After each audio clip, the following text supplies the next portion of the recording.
안녕하세요. 크립토 노마드입니다. 비트코인이 다행스럽게도 49,000달러 돌파를 이뤄냈습니다. 다시금 5만 달러 돌파를 시도하려는 모습인데 과연 이번에는 여기를 뚫고 다시금 랠리에 나설 수 있을 것인지 시장의 관심이 집중되고 있습니다. 이처럼 시장이 다시 활기를 찾은 것은 당초 우려했던 연준 파월 의장의 연설에서 악재가 발생하지 않았기 때문입니다. 이런저런 우려를 키웠던 파월 의장의 잭슨 홀 연설은 그래서 별다른 파장 없이 무난하게 넘어가는 모습입니다. 시장에서는 금리 인상과 테이퍼링의 경계를 분명히 밝힌 파월 의장의 발언을 상당히 긍정적으로 해석하면서 호재로 작용한 것 같습니다. 증시는 신고가를 경신했고 비트코인 시장 역시 상승 기운을 더하고 있습니다. 비트코인 시세는 단기적으로 혼전 양상을 보이기도 했지만 중장기적으로는 여기저기서 긍정적인 낙관론들이 잇따르고 있습니다. 6개월 안에 10만 달러, 또 5년 안에 100만 달러, 이렇게 누가 어떤 근거로 이렇게 낙관적인 전망을 펼치고 있는지 짚어보도록 하겠습니다. 리플 소송 상황은 계속해서 흥미진진한 양상으로 펼쳐지고 있는 모습입니다. 법원이 소송 2단계인 엑스퍼트 디스커버리 연장 요청을 승인한 가운데 이번에는 SEC 직원의 XRP 거래 가능 여부를 공개하라는 리플의 요청을 법원이 받아들였습니다. SEC는 9월 3일까지 이에 대한 답변서를 법원에 제출해야 하는데 이게 어떤 의미이고 또 어떤 파급력을 가지고 있는 것인지 살펴보도록 하겠습니다. 이 밖에도 이런저런 소식들이 새롭게 전해졌습니다. 참 다행인 것은 비관론보다는 낙관론이 좀 더 우세한 모습을 보이고 있다는 겁니다. 이슈별로 정리를 했으니까 영상을 끝까지 시청해주시면 시장을 바라보시는데 더 도움이 될 수 있지 않을까 생각됩니다. 본격적인 시작에 앞서서 좋아요와 구독 또 알림 설정을 꼭 부탁드리겠습니다. 영상 제작에 아주 큰 도움이 된다는 말씀 함께 드립니다. 그럼 시작하겠습니다. 먼저 비트코인 상황입니다. 비트코인은 장중 49,000달러를 다시 뚫어주면서 활기를 되찾고 있는 모습입니다. 여러 분석가들의 말처럼 46,000달러 부근에서 바닥 다지기를 했던 것이라면 이제 다음 단계는 5만 달러에서 5만 1,000달러 부근의 매물대를 해소하는 것이라고 볼 수 있습니다. 시장의 활기가 찾아들면서 하루 사이 공포 탐욕 지수는 7포인트가 상승해서 탐욕 단계가 극단적인 탐욕 단계로 강화됐습니다. 투심이 살아나고 있는 만큼 이런 부분이 의미 있는 동력으로 작용할 수 있기를 바라봅니다. 비트코인 시장에 이렇게 활력이 생긴 것은 미국 연준 파월 의장의 잭슨 홀 연설이 별다른 파장 없이 잘 지나갔기 때문입니다. 코인 시장은 물론 주식 시장도 신고가를 경신하면서 파월 의장의 멘트를 호재로 받아들였습니다. 전반적으로 파월 의장의 발언은 예상보다 더 비둘기적이었다, 이런 평가를 받고 있습니다. 투자자들에게는 연내 테이퍼링 단행에 대한 시그널을 주면서도 금리 인상 가능성 그 기대를 일축했기 때문입니다. 특히 파월 의장은 테이퍼링 단행의 필요성은 인정하면서도 그 조건으로 예상대로 경제가 움직일 경우 이렇게 단서를 달았습니다. 인플레이션과 관련해 추가적인 진전이 이루어진 것은 맞지만 고용시장과 관련해서는 여전히 추가적인 진전이 필요하다, 이 같은 입장도 밝혔습니다. 무엇보다 테이퍼링 단행이 금리 인상과 관련한 신호를 보내는 것이 아니라면서 긴축에 대한 기대와 우려를 불식시켰습니다. 연준 매파들이 9월 테이퍼링에 대한 목소리를 높이고 있는 상황이지만 파월 의장의 발언을 놓고 보면 빨라야 11월 또는 연말 정도가 될 것으로 예상되고 있습니다. 요 며칠 단기적으로는 시장이 불안한 모습을 보이면서 투자자들의 우려를 상당히 키웠지만 중장기적으로는 여전히 낙관론이 상당히 우세한 모습입니다. 먼저 요즘 비트코인 낙관론을 공격적으로 밝히고 있는 피델리티가 이번에는 비트코인이 2026년에는 100만 달러에 달할 것이라는 분석을 소개하면서 주목받고 있습니다. 해당 보고서의 제목은 비트코인에 대한 이해, 역사에서 무엇을 배울 것인가, 이렇게 되어 있는데 최근 비트코인의 회복력에 감동을 받았다고 말한 피델리티 글로벌 매크로 책임자인 주리엔 티머가 작성했습니다. 피델리티는 2026년 100만 달러에 도달하는 비트코인 가격 분석 부분을 빨간색으로 표시했는데 제목을 보시면 아시겠지만 플랜 B의 스톡드 플로우 모델을 근거로 하고 있습니다. 우리 돈으로는 10억이 넘어간다는 것인데 피델리티가 이렇게 적극적인 낙관론을 공개한 대상은 다름 아닌 기관들이었습니다. 기관들을 대상으로 한 웨비나를 통해서 이런 낙관적인 전망을 강조한 겁니다.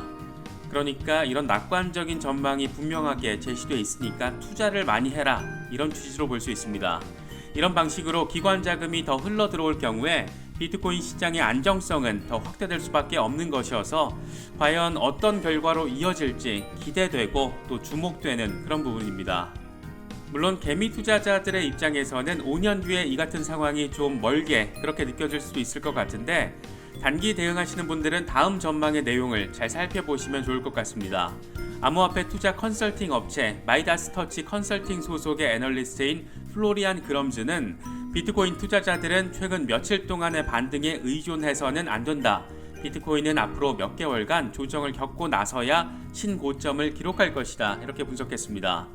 그러면서 10만 달러는 업계 대부분이 보수적으로 전망하는 가격이다. 비트코인은 10만 달러의 역사적인 기록 달성에 이어서 더 많은 자금이 유입돼 급등할 수 있지만 최대 70%까지 덤핑이 발생할 수 있다, 이렇게 경고하기도 했습니다.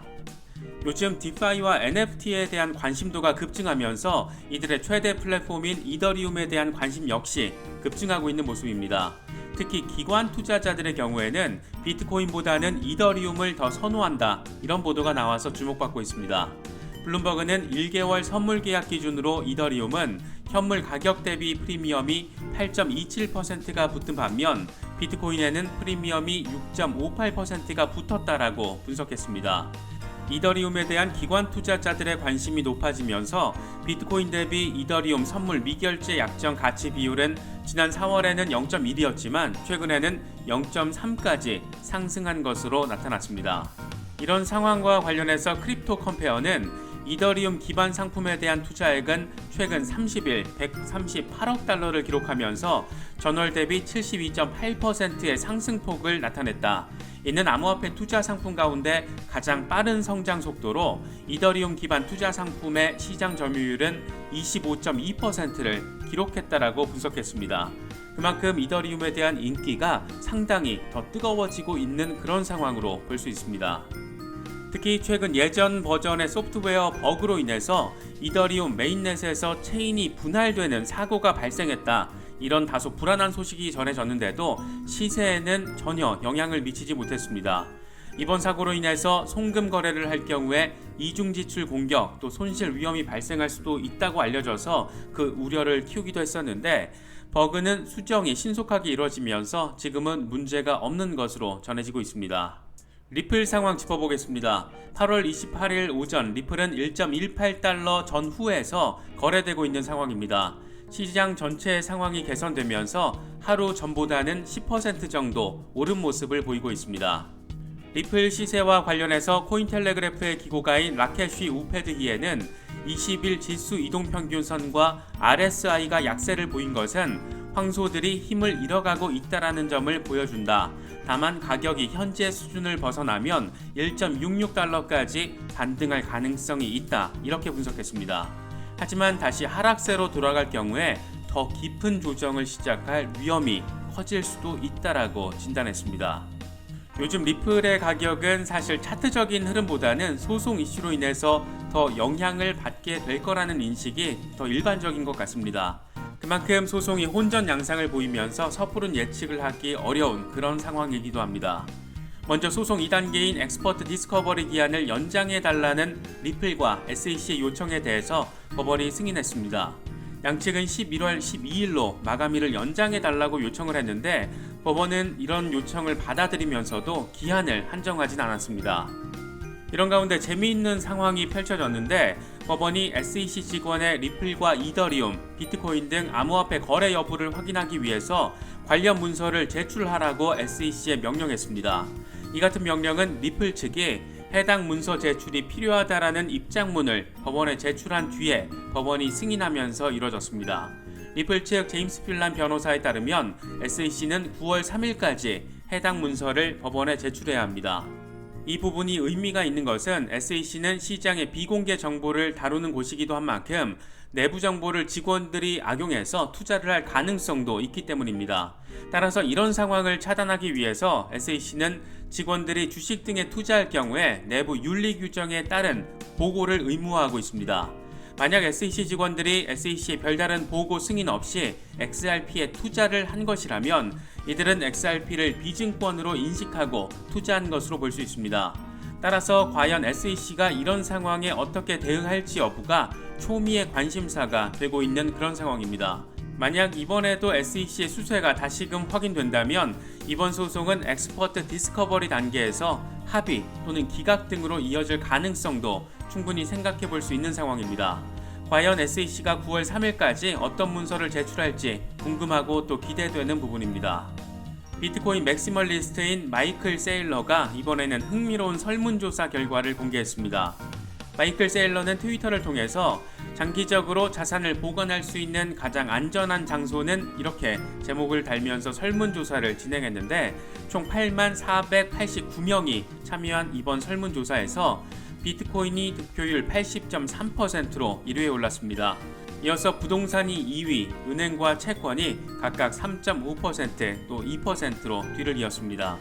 물론 마이클 세일러 트위터 팔로워 중심의 설문일 가능성이 크기 때문에 비트코인의 우호적인 성향을 가졌을 사람들이 투표에 참여했을 가능성 매우 높지만 어쩐지 개인적으로는 꽤나 수긍이 되는 그런 모습인 것 같습니다. 요즘 NFT 열풍이 워낙 뜨겁다 보니까 거품 논란도 계속해서 이어지고 있습니다.